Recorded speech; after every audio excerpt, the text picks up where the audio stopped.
గడిచిన దినాలలో మనల్ని పోషించి ఈస్టర్ తర్వాతి 5వ ఆదివారంలోనికి మనందరినీ నడిపించి ఆయన సన్నిధిలో ఎలాగనో కూడుకొని ఆయన స్తుతించి కనపరిచి ఆయన వాక్యాన్ని ధ్యానించే భాగ్యాన్ని మనకి ఇచ్చినందుకే మొదటిగా తండ్రి అయిన దేవుని కృతజ్ఞతాస్తుతులు చెల్లిస్తున్నాను. ఆయన ఆత్మతోనూ సత్యంతోనూ ఆరాధించడానికి కూడి వచ్చిన మీ అందరికీ ప్రభుపేట వందనాలు. అందరికీ వందనాలు.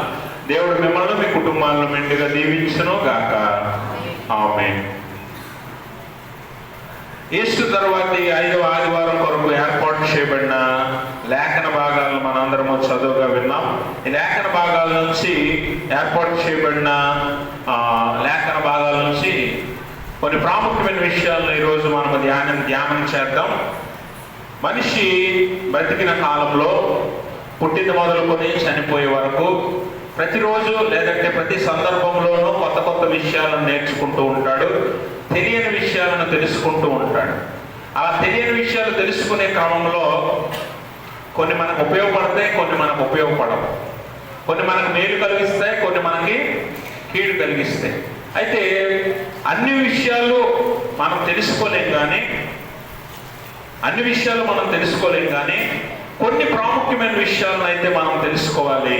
అందులో ఆత్మీయ జీవితానికి సంబంధించిన విషయాలను మనము ఖచ్చితంగా తెలుసుకోవాలి. ఈరోజు లేఖన భాగాల నుంచి మనము తెలుసుకోవలసిన విషయం ఏంటి అంటే, మనము ఎక్కడ నుండి వచ్చామో, మనము ఎక్కడికి వెళతామో, మనం ఎక్కడి నుండి వచ్చామో తిరిగి ఎక్కడికి వెళతాము అనే విషయాన్ని ఈరోజు మనం నేర్చుకోవాలి. ఎందుకంటే లోకంలో మనకి సందేహాలు లేకపోతే మనకు అనుమానాలు వచ్చినప్పుడు అన్ని సందేహాలను అనుమానాలను నివృత్తి చేయటానికి లోకం దగ్గర సమాధానం ఉండకపోవచ్చు, కానీ దేవుడి యొక్క సమస్తానికి సమాధానం ఉంది.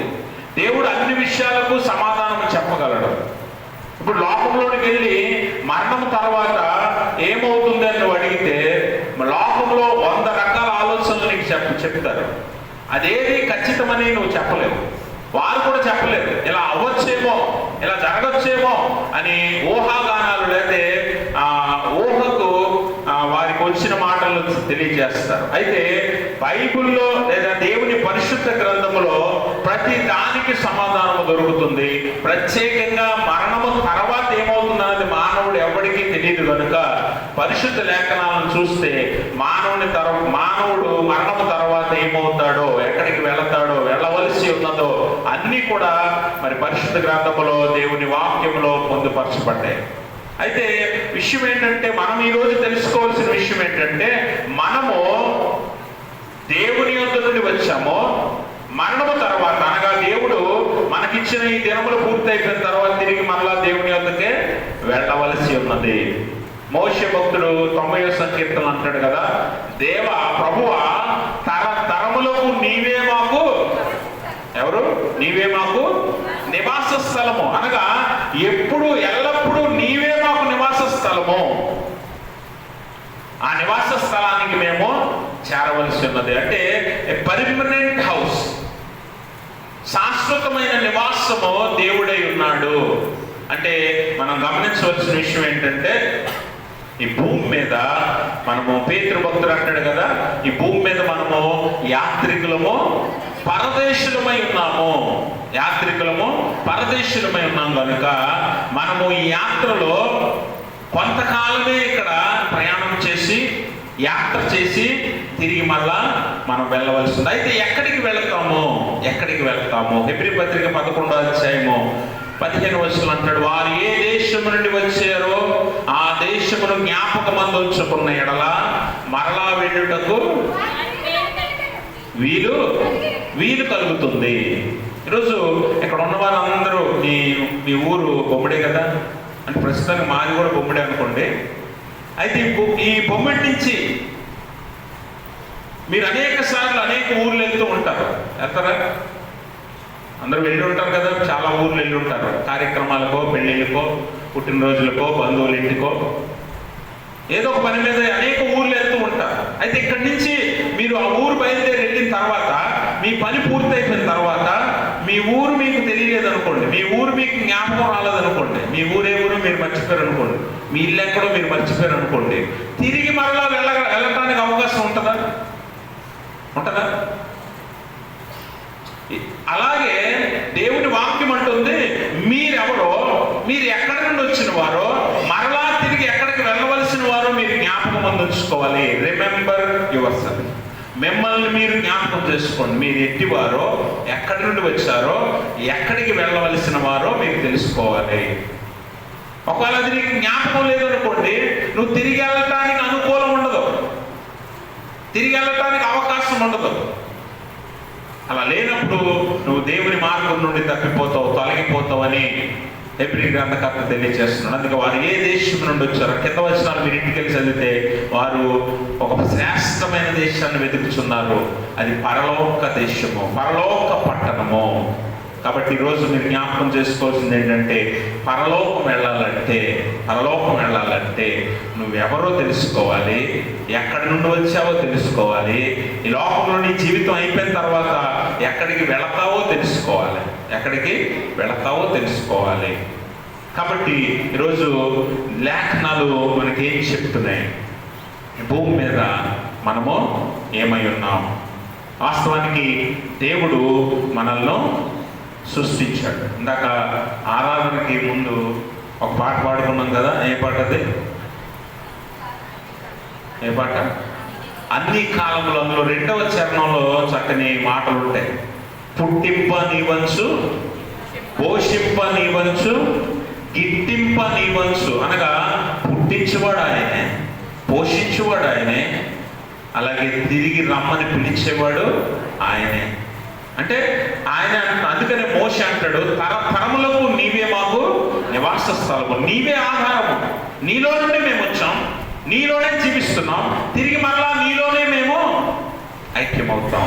అయితే ఈ లోకంలో, మన విశ్వాస జీవితంలో మనం నేర్చుకోవాల్సిన విషయాలు ఏంటి అని అంటే, ఒక ఆయన అంటాడు, మనిషి జీవితం అంట ఒక పుస్తకం లాంటిది. ఎలాంటిది? ఒక పుస్తకం లాంటిది. ఆ పుస్తకంలో 2 పేజీలు దేవుడు రాశాడట. 2 పేజీలు దేవుడు రాశాడట. మిగిలిన పేజీలన్నీ ఖాళీ. అయితే మొదటి పేజీ మన పుట్టుకైతే, చివరి పేజీ మన మరణం. ఈ రెండు కూడా మనకి తెలుసు కదా. ప్రతి మనిషికి మరణం ఉంటుందని అందరికీ తెలుసు. ఇక్కడ కూర్చున్న వాళ్ళందరికీ తెలుసు. పుట్టింది మనం ఎలా పుట్టామో మనందరికీ తెలుసు. అంటే మరణము, పుట్టుక 2 దేవుడు నిర్ణయించాడు. మధ్యలో ఉన్న ఖాళీ పేజీలన్నీ మన జీవితమే. ఇప్పుడు నువ్వే రాసుకుంటావు అన్నది నీ ఇష్టం. అయితే మీరు గమనించాలి, నువ్వు ఏ రాసుకుంటావో ఆ పుస్తకానికి, లేదా నీ జీవితం అనే పుస్తకము దేవుని ఎదుట చివరి రోజు తెరవబడుతుంది. తెరవబడినప్పుడు దేవుడు అడుగుతాడు, ప్రతి దానికి నువ్వు సమాధానం చెప్పాలి. కాబట్టి ఈ మధ్యలో జీవితం, అనగా ఈ పుట్టుకకు మరణానికి మధ్యలో ఈ భూమి మీద నువ్వు యాత్ర చేస్తున్నావు కదా, ఈ యాత్రలో నువ్వు ఎలా జీవించాలో దేవుని వాక్యం నీకు హెచ్చరికలు ఇస్తూ ఉంది. ఎలా బ్రతకాలో, ఎలా ఉండాలో అన్ని నీకు పరిశుద్ధ గ్రంథం నేర్పిస్తూ ఉంది.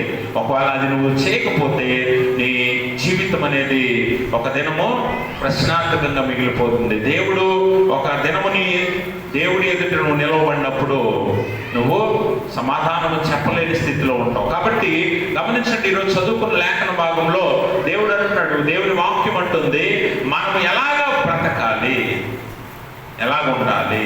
గమనించండి, చదువుకుని యాకోబు పత్రిక 1వ అధ్యాయము 27వ వచనం చదివితే, తండ్రి అయిన దేవుని ఎదుట పవిత్రమును నిష్కళంకమునైన భక్తి ఏదనగా, గమనించండి, దేవుని ఎదుట నువ్వు ఎలా బ్రతకాలో చెప్పే మాట ఇక్కడ తెలియజేస్తున్నాడు యాకోబు భక్తుడు.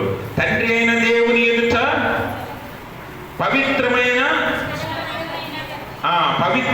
నిష్కళంకమునైన భక్తి ఏదనగా, దిక్కులేని పిల్లలను, విధవరాండ్రను వారి ఇబ్బందిలో పరామర్శించుటయు, ఇహలోక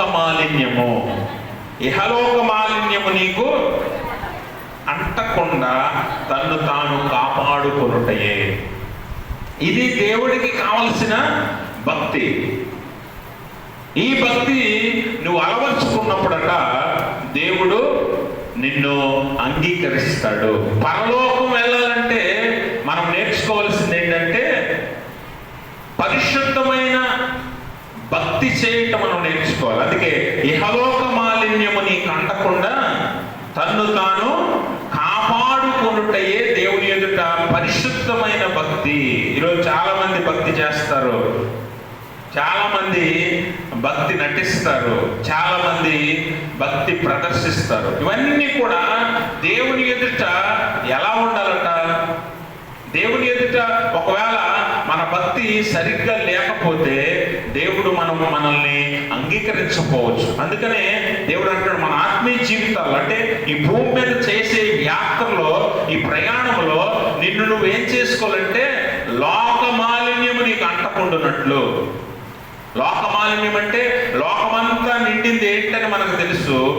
శరీరాశ, నేత్రాశ, జీవకుడంబము, అపవాది తంత్రములు, ఇవన్నిటితోనూ లోకం నిండిపోయింది కాబట్టి, లోకమంతా అపవాది ఆధీనంలోకి వెళ్ళిపోయింది కాబట్టి ఆ లోకమాలిన్యము లేదంటే ఆ లోకము యొక్క నీడ నీ మీద పడకూడదు అనే విషయాన్ని ఇక్కడ దేవుని వాక్యం తెలియజేస్తూ ఉంది. ఎందుకనంటే మరి లోకములో ఉన్నంత పాపమే కాబట్టి. అయితే మొదట దేవుడు లోకమును సృష్టించినప్పుడు, ఆదామావును సృష్టించినప్పుడు పాపం లేదు, పాపము లేదు. వారు స్వతంత్రులుగా జీవించారు, వారు తినాలనుకున్నది తిన్నారు, తిరగాలన్న చోటకు తిరిగారు, వారు ఏ సమయంలో ఏం చేయాలనుకున్నారో అవన్నీ చేశారు. ఎప్పుడైతే పాపము చేత పట్టబడ్డారో వారు స్వతంత్రత పోగొట్టుకొని దాస్యంలోనికి వెళ్ళారు. పాపపు దాస్యంలో చిక్కుకున్న తర్వాత పాపమును లోకములోనికి ప్రవేశపెట్టారు కాబట్టి అపవాది స్వాధీనపరుచుకున్నాడు లోకమంతటిని, మానవులందరినీ. అందుకని మనుషులందరూ పాపమనే దాస్యము, పాపమనే కాడి క్రింద ఉన్నాం. లోకమంతా పాపంతో నిండిపోయింది కాబట్టి ఈ లోకమాలిన్యం నీకు అంటకుండానట్లు, అనగా యేసు ప్రభు వారు రక్తము చిందించి లోకానికి రక్షణ సిద్ధపరిచాడు కాబట్టి, ఆయన ఎరిగి ఆయన యొక్కకు వచ్చిన వారందరూ కూడా రక్షణ అనుభవం పొందారు కాబట్టి మీరైతే ఇక మీదట లోకమాలిన్యం మీకు అంటకుండానట్లు మీరు బ్రతకాలి. ఆ భక్తి మీరు చేయాలంటున్నాడు. నటనా భక్తి కాదు, 10 మంది చూడాలనేది భక్తి కాదు, 10 మంది చూడాలని చేసే ప్రార్థనలు కాదు, 10 మంది చూడాలని చేసే ఆరాధనలు కాదు, 10 మంది చూడాలని చేసే ఈ హంగులు ఆర్భాటాలు ఏవి దేవుడికి వద్దు. దేవుడు ఏమడుగుతున్నాడంటే ఆయన ఎదుట పవిత్రమైన నిష్కలంకమైన భక్తి ఏదనగా ఇహలోక మాలిన్యము నీకు అంటకుండునట్లు. రెండవది ఏంటంటే విధవరాండ్లను, దిక్కులేని వారిని వారి అక్కరలో పరామర్శించుట. ఇది నువ్వు చేయవలసిన భక్తి. భక్తి అంటే కేవలము ఆరాధన చేసి, ప్రార్థనలు చేసి, లేకపోతే ఆలయంలో కూర్చుండిపోతే భక్తి కాదట. ఆ మాట కూడా యాడ్ చేసాడు కదా దేవుడు. ఏమంటున్నాడు? ఆ భక్తి ఎలాంటిదట? దిక్కులేని పిల్లలను, విధవరాండ్లను వారి ఇబ్బందిలో పరామర్శించుటయు, ఇహలోక మాలిన్యము తనకు అంటకుండా తన్ను తాను కాపాడుకొనుటయే. రెండు చెప్పాడు. ఆలయంలో కూర్చొని ఆరాధనలు చేసేమని, లేకపోతే ఇంకా పరిచర్యకు సహకరించమనో, ప్రార్థనలు చేయమనో చెప్తూనే ఇంకేం చెప్తున్నాడు? అవసరతలో అక్కర్లో ఉన్న వారిని పరామర్శించాలి, వారిని ఆదరించాలి, వాదార్చాలి. అందుకని యేసుప్రభు అంటాడు, నేను వస్త్రహీనుడినై ఉండగా నీవు నాకు వస్త్రములు ఇవ్వలేదు, నేను ఆకలి కొని ఉండగా మీరు నాకు అన్నం పెట్టలేదు, నేను రోగినై ఉండగా మీరు నన్ను పరామర్శించలేదు, నేను చెరసాలలో ఉండగా మీరు నన్ను పరామర్శించలేదు అని అనేక రకాల మాటలు తెలియజేస్తూ ఉంటాడు. కాబట్టి గమనించండి, ఈరోజు భక్తి అంటే ఆలయంలో చేసేదో లేకపోతే ఇంకేదో చాలా మంది అనుకుంటున్నారు. భక్తి అంటే దాంతో పాటు చాలా ఉంది అన్నది మీరు తెలుసుకోవాలి. దేవుడి ఎదుట పరిశుద్ధమైన భక్తి, దేవుడు కోరుకున్న భక్తి కేవలం ఆలయంలో చేసేదో లేకపోతే ఇంట్లో చేసేదో కాదట, బయటకి వెళ్ళి కూడా చేయాలట. అది భక్తి, అది భక్తి. కాబట్టి ఆ అవసరతలో ఉన్న వారిని దర్శించడం కూడా భక్తే, వారి అవసరతల అక్కర్లు తీర్చుట భక్తే, వారిని ఆదరించుట భక్తే, వారిని బలపరుచుట భక్తే. ఇది మర్చిపోయి మనం ఏం చేస్తామంటే ఆలయంలో ఆరాధనలో పాలు పంపులు పొంది నాకంటే భక్తులు లేడు, నాకంటే ప్రార్థన పరులు లేరు, నాకంటే విశ్వాసులు లేరు అని నువ్వు అనుకుంటున్నావు. కానీ నువ్వు చేయవలసిన భక్తిలో చాలా భాగం మిగిలిపోయింది. అందుకే అందుకే మిషనరీలు అనేక దేశాల నుంచి భారతదేశానికి రావాల్సిన కారణం ఏంటి? ముక్కు మొహం తెలియని దేశంలో వారు ఎవరిని ఎరుగునటువంటి మనుషుల మధ్యలో వారు చేసిన పరిచర్య ఏంటి? ఆకలి ఉన్నవారికి అన్నం పెట్టారు, అవసరతలో ఉన్నవారి అవసరం తీర్చారు, అనారోగ్యంతో ఉన్నవాడికి ఆ వైద్య సేవ అందించారు, దేవుని ఎరుగని వారికి సువార్తను బోధించారు, వారి జీవితాలను కట్టారు. ఇది భక్తి. మనం ఈ భక్తి ఎప్పుడో మర్చిపోయాం, ఈ భక్తి ఎప్పుడో వదిలేస్తాం. ఇప్పుడు మన భక్తి ఏంటంటే ఆలయంలో పాటలు పాడేయడం, ఆలయంలో ప్రార్థనలు చేసేయడం, ఆరాధనలో పాల్పంపులు పొందడం. ఎంతసేపు ఈ 4 గోడల మధ్య ఉన్నదే భక్తి అనుకుంటున్నాం మనం. అది కాదు, 4 గోడలు దాటి బయటికి వెళ్ళమంటుంది భక్తి అంటే. నిజమైన భక్తి అంటే, దేవుని భక్తి అంటే, పరిశుద్ధమైన నిష్కళంకమైన భక్తి ఏదంటే 4 గోడలు దాటి కూడా బయటికి వెళ్ళాలి. అది దేవుడు కోరుకుంటున్న భక్తి. అయితే మీరు గమనించాలి, లోకములో ఉన్నదంతా ఏంటట? మరి భక్తి ఎక్కడ చేయమంటున్నాడు? ఆలయంలోనే కాదు, ఆ లోకంలో కూడా నువ్వు భక్తి చేయాలి. మరి ఆ లోకంలో దేంతో ఉంది? లోకమంతా నిండిపోయిందేమో. ఏం నిండిపోయిందట? శరీరాశ, నేత్రాశ, జీవకుటుంబం. అయితే ఆ లోకంలోకి వెళ్ళి నువ్వు చేసే భక్తి ఎలా ఉండాలంటున్నాడు? దేవునికి పరిశుద్ధమైన భక్తి, నిష్కళంకమైన భక్తిగా ఉండాలి. అలా ఉండాలి అని అంటే నువ్వు ఆత్మీయంగా ఎలా ఉండాలన్నది దేవుని వాక్యము తెలియచేస్తూ, అందుకనే లోకమునైనను లోకములో ఉన్న వాటినైనా ప్రేమింపకుడి కానీ ఎవరిని ప్రేమించాలి? మరి లోకములో ఉన్న వాటిని ప్రేమించొద్దని అంటున్నాడు దేవుని వాక్యంలో. కానీ మనం చేసేది మాత్రం అదే. లోకాన్ని ప్రేమిస్తాం, లోకంలో ఉన్న వాటిని ప్రేమిస్తాం. దేవుడు మానవునికి సృష్టిలో ఉన్న వస్తువులన్నింటినీ ఎందుకు ఇచ్చాడంటే, చాలా లోకంలో ఒక సామెత ఉంటుంది. మన దగ్గర తాడు ఉందనుకోండి, ఒక తాడు ఉందనుకోండి, మంచి తాడు ఉంది కదా, దానికి గేదెని కొంటాడు ఎవడైనా? కొంటారు ఎవరైనా? తాడు ఉందని గేదెని ఎవడో కొండదు. కొంటే ఆడంత మూర్ఖుడు, తెలివి తక్కువ వాడు ఎవడో ఉండడు కదా. మన తెలివితేటలు అంతవరకే ఉంటాయి. కానీ దేవుని ఆలోచన, దేవుని జ్ఞానం ఎంత గొప్పదంటే, దేవుడు మానవుడిని సృష్టించాలనుకున్నాడట. దేవుడు మానవుడిని సృష్టించాలనుకున్నాడు. ఎలా సృష్టించాలనుకున్నాడు? నా స్వరూప స్వభావాలతో, నా స్వహస్తాలతో మానవుని చెయ్యాలి. ప్రత్యేకంగా మానవుని చెయ్యాలి. అందుకే మానవుణ్ణి చెయ్యాలనుకున్న తర్వాత దేవుడు వెంటనే మానవుని చేయలే. మానవుణ్ణి చేసి భూమి మీద పెట్టాలంటే మానవుడికి కావలసింది ఏంటని ఆలోచన చేశాడు. మానవుడు ఏం కోరుకుంటాడు, మానవుని అవసరతలు ఏంటి, అక్కరలేంటి అని ఆలోచించి మొదట సర్వ సృష్టిని చేసి 6వ దినం మానవుడిని చేశాడు. అంటే మానవుడికి కావలసినవన్నీ సృష్టిలో పెట్టాడు. అన్ని దేవుడు నీకు ఇచ్చాడు. అయితే దేవుడు ఏం చెప్పాడంటే, ఎందుకు ఇచ్చాడంటే, నువ్వు నీ అవసరత వరకే వాడుకోవాలి. ప్రతిదీ నీ అక్కర కొరకే వాడుకోవాలి తప్ప ఇది నాదే అని స్వార్థంగా నువ్వు వాడుకోకూడదు.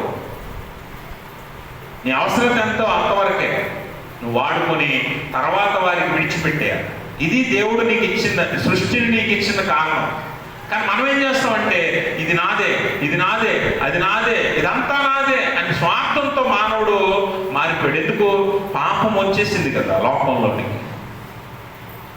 పాపం వచ్చేసింది కాబట్టి లోకం అంతా కూడా మారిపోతుంది. మానవ ఆలోచనలు మారిపోయాయి.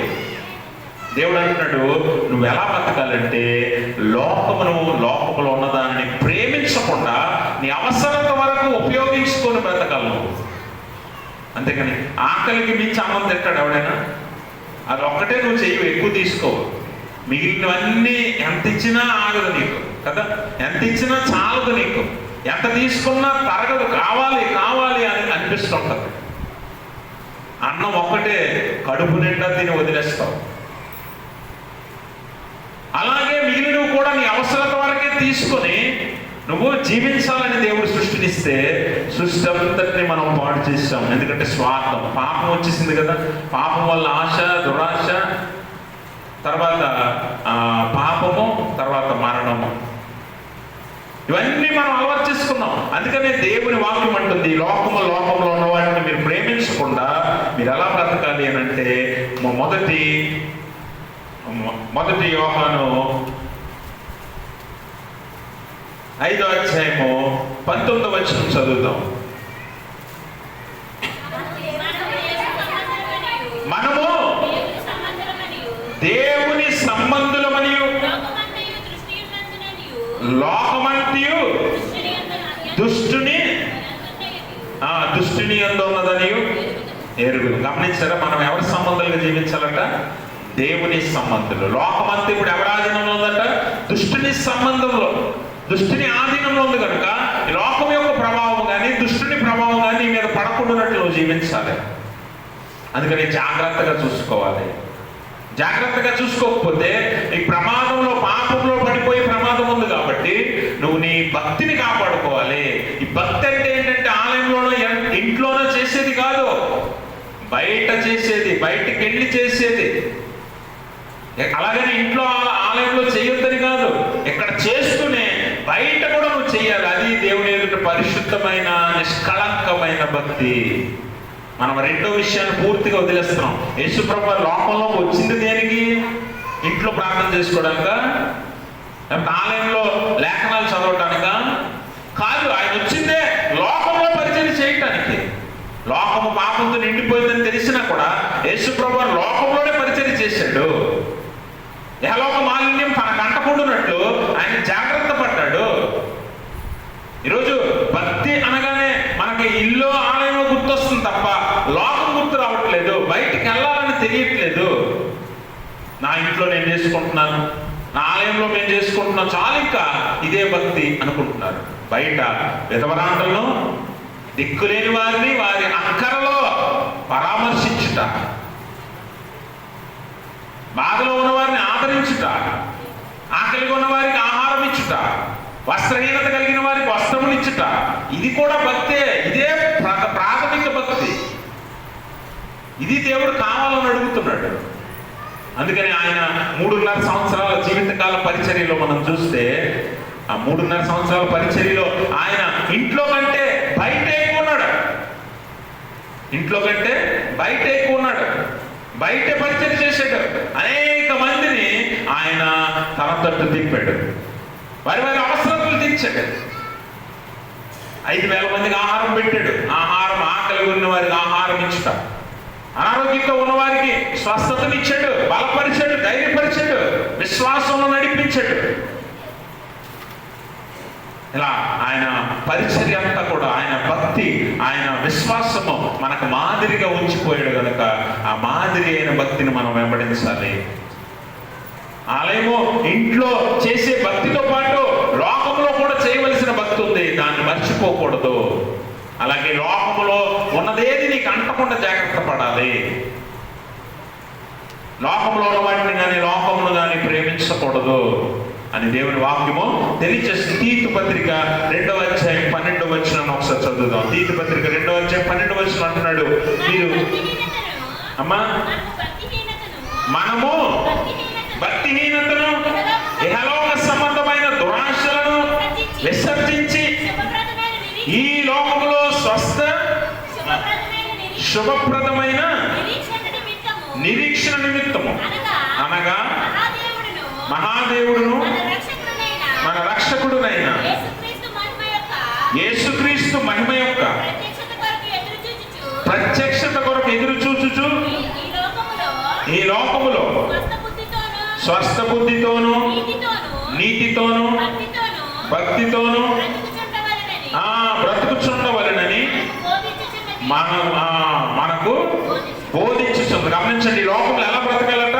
స్వస్థ బుద్ధితోను, నీతితోను, భక్తితోను బ్రతకాలి తప్ప ఈ లోక దురాశలను మనం విడవకుండా, ఇది నాది, నాకే కావాలి, నేను బాగుంటే చాలు, నా కుటుంబం బాగుంటే చాలు అని అనుకునే భక్తి దేవునికి వద్దట. ఎలాంటి భక్తి కావాలట? స్వస్థ బుద్ధితోను, నీతితోను, భక్తితోను మీరు జీవించాలి. భక్తి ఎలా ఉందో అక్కడ చెప్తున్నాడు, భక్తి ఎలా ఉండాలో అక్కడ చెప్తున్నాడు. అలాగే నీతిగా జీవించటం, అలాగే స్వస్థ బుద్ధితో, మంచి బుద్ధితో మీరు జీవించాలి. దుర్బుద్ధితో, దురాశతో, స్వార్థము కుటుంబంతో మీరు బ్రతకూడదు. ఇది భక్తి అంటే. ఎంతసేపు నేను నా కుటుంబం అనుకోకూడదట. పొరుగు వారిని కూడా చూడమంటుంది, పొరుగువారి అవసరతలు అక్కర్లు తీర్చమంటుంది, వారికి తోడుగా ఉండమంటుంది, ఆదరించమంటుంది, ఓదార్చమంటుంది. ఇది భక్తి.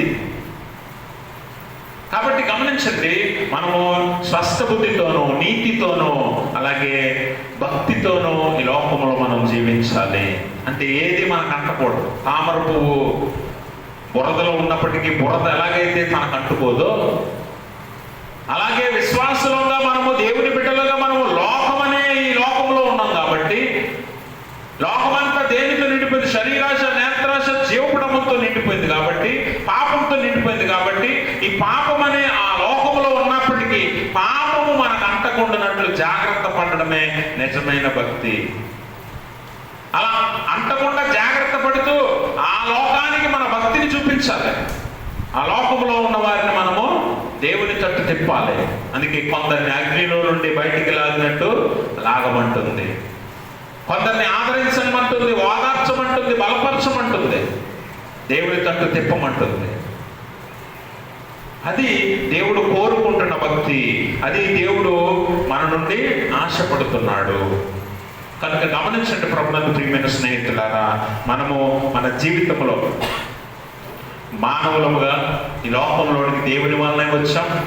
ఈ లోకంలో దేవుడే మనల్ని పోషిస్తున్నాడు, నడిపిస్తున్నాడు, బలపరుస్తున్నాడు, నీకు కావలసినవన్నీ ఇస్తున్నాడు, నీ అవసరతల అక్కర్లు తీరుస్తున్నాడు, నువ్వు కోరుకున్నవన్నీ ఇస్తున్నాడు. చివరికి నిన్ను తిరిగి రమ్మని పిలిచేవాడు కూడా దేవుడే. అప్పుడు కూడా నువ్వు దేవుని ఎదుట నిలవాలి. అప్పుడు కూడా దేవుని ఎదుట నిలవాలి. కనుక దేవుని ఎదుట నిలిచేలోపు ఈ లోకంలో దేవుడు నీకు ఇచ్చిన ఈ దినాల్లో జీవిస్తున్నప్పుడు, ఈ యాత్రలో ప్రయాణంలో నువ్వు ఉన్నప్పుడు, యాత్రను ప్రయాణాన్ని చాలా చక్కగా జాగ్రత్తగా నువ్వు జీవించాలి. అందులో ప్రత్యేకంగా దేవుడు కోరుకునేది ఏంటంటే పరిశుద్ధమైన నిష్కళంకమైన భక్తి కావాలి.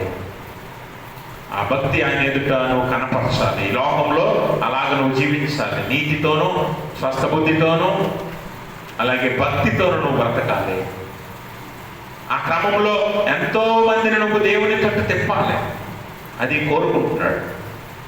లోకంలో ఉన్నది ఏది కూడా నీకు అంటకుండా జాగ్రత్త పడమని దేవుడు అడుగుతూ కోరుకుంటున్నాడు.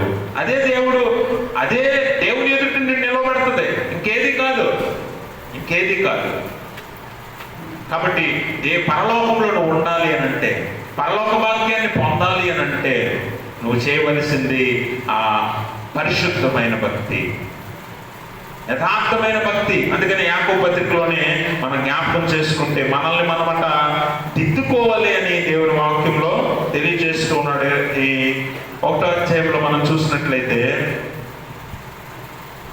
చూడండి, అక్కడ అంటాడు, మరి 23వ వచనం చదవండి. ఎవడైనను వాక్యమును వినువాడై ఉండి దాని ప్రకారము ప్రవర్తింపని వాడైతే వాడు అర్థములో తన సహజ ముఖమును చూసుకొని మనుష్యుని పోలి ఉన్నాడు. వాడు తన్ను చూసుకొని అవతలికి పోయి తాను ఎట్టివాడో వెంటనే మర్చిపోవును కదా. చూడండి, చాలా మంది ఇక్కడ వాక్యం వింటాము, వాక్యం ఏం చెప్తుందో గ్రహిస్తాము, కానీ వెంటనే బయటికి వెళ్ళి మర్చిపోతూ ఉంటాము, వెంటనే విడిచిపెడుతూ ఉంటాం. అంటే అద్దములో తన ముఖం చూసుకుని బయటికి వెళ్ళి తన ముఖాన్నే మర్చిపోయేంత బుద్ధిహీనులుగా మనం ఉన్నాం. వాక్యం వినేసి ఇక్కడ జాగ్రత్తగా వింటాము, మనం గ్రహించినట్టుగా నటిస్తాం, బయటికి వెళ్ళగానే ఏం చెప్పాము అన్నదాన్ని మర్చిపోతాం. భక్తి అనగా ఈరోజు గుర్తుపెట్టుకోండి, ఇంట్లోనో లేకపోతే ఆలయంలోనో చేసేది కాదు. ఇంట్లో ఆలయంలో చేస్తూనే లోకంలోని కూడా వెళ్ళి చేయమని చెప్తుంది దేవుని వాక్యము. అది మనం మర్చిపోతాం, అది మనం చెయ్యం. కానీ దేవుని ఎదుట పరిశుద్ధమైన భక్తుల్లాగా మనం నటిస్తూ ఉంటాం. దేవుని ఎదుట పరలోకం మాకే అన్నట్టుగా మాట్లాడుతూ ఉంటాం. కానీ నువ్వు చేయవలసింది చాలా ఉందన్నది వాక్యం తెలియజేస్తూ ఉంది. దేవుని ఎదుట పరలోకంలో నువ్వు నిలవాలంటే నువ్వు ఇంకెంత చెయ్యాలో అనేది దేవుని వాక్యం తెలియజేస్తూ ఉంది. కాబట్టి గమనించండి, నువ్వు ఇహలోకమాలిని నీకు అంటకుండానట్లు నీ పరిశుద్ధమైన భక్తిని దేవుని ఎదుట కనపరచాలి. రెండవది, నువ్వు ఇందాక నేను చెప్పాను, మనం ఎక్కడి నుంచి వచ్చామో తెలుసుకోవాలి, తిరిగి ఎక్కడికి వెళతామో మనం తెలుసుకోవాలి. సువార్త పాఠ్యభాగాన్ని చూసినట్లయితే యోహాను సువార్త 16వ అధ్యాయాన్ని మనం గమనించినట్లయితే 28వ వచనం చదువుదాం. యోహాను సువార్త 16.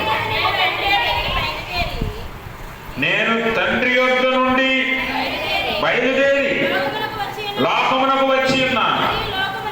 కానీ మరియు లోకమును చూచి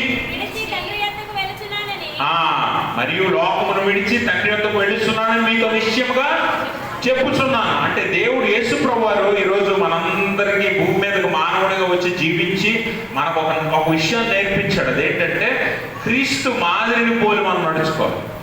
రోమపత్రిక 6వ అధ్యాయం 12వ అధ్యాయం 2వ వచనంలో ఒక మాట ఉంటుంది. ఈ లోక మర్యాదను మీరు అనుసరింపక అమ్మా ఉత్తమమును అనుకూలమును సంపూర్ణమై ఉన్న దేవుని చిత్తమేదో పరీక్షించి తెలుసుకొని దాన్ని వెంబడించాలి. దేన్ని వెంబడించాలి మీరు? ఈ లోక మర్యాద కాదు, లోక అలవాట్లు కాదు, లోకాచారాలు కాదు. చాలా మంది ఇంకా క్రైస్తవులోకి వచ్చాక కూడా ఇంకా లోక మర్యాదలను లోకాచారాలను వెంబడిస్తూ ఉంటారు. పుట్టినరోజులకి, పెళ్లిళ్ళకి, ఇల్లు కట్టుకోవడానికి, ఇతర కార్యక్రమాలన్నింటికీ కూడా మీకు ఏం కావాలట? లోక మర్యాదే కావాలి. దేవుడు అంటున్నాడు ఉత్తమమైనది, అలాగే అనుకూలమైనది, దేవుని చిత్తమేదో తెలుసుకోండి, దాన్ని వెంబడించండి, కానీ లోక మర్యాదను వెంబడించొద్దని చెబుతున్నాడు. అందుకే యేసుప్రభువు వారు ఈ లోకంలో జీవించి మనకు మాదిరి ఉంచిపోయాడు. ఆ మాదిరి ఏంటంటే ఆయన ఎలాగ జీవించాడో అలాగ మనల్ని జీవించమంటున్నాడు. ఇప్పుడు యేసుప్రభువు వారు ఈ లోకంలో నువ్వు ఎలా వచ్చాడట? ఎక్కడి నుంచి వచ్చాడట? తండ్రి యొద్ద నుండి అని ఆయన చెప్తున్నాడు. ఆయన ఒక్కడే చెప్పట్లా, మునుపు ప్రవక్తలు చెప్పారు యేసుప్రభువు వారు ఎక్కడి నుంచి వచ్చాడు. యెషయా 9:6 క్రిస్మస్ చదువుకుంటాం కదా, ఎక్కడి నుంచి వచ్చాడట ఆయన? 7:14, 9:6 ఈ లేఖనాలు, మీకా గ్రంథం, ఇవన్నీ కూడా యేసుప్రభువు వారి రాకడల గురించి చెప్తూ ఉన్నాయి. అంటే ఆయన దేవుడి నుండి, పరలోకం నుండి భూమి మీదకి వస్తున్నాడని తెలియజేసే. అంటే మనందరము అలాగే దేవుని యొద్ద నుండి వచ్చాము. రెండోది, ఆయన ఈ లోకంలో జీవించిన కాలం చూడండి, లోకంలో జీవించిన జీవితం చూడండి. యేసుప్రభువు వారు జీవించిన జీవితం ఎలా ఉందట? 12 సంవత్సరాల వయసు ఉన్నప్పుడు యేసుప్రభువు వారు యెరూషలేము దేవాలయంలో తప్పిపోయాడు అనుకొని మరియా, తల్లి అయిన మరియా, యోసేపులు తిరిగి వెనక్కి వచ్చి యేసుప్రభువు వారిని అడుగుతారు. యేసుప్రభువు వారిని, నీవు మాకు ఇలా చేయటం న్యాయమా అని అడిగితే యేసుప్రభువు వారు అంటాడు,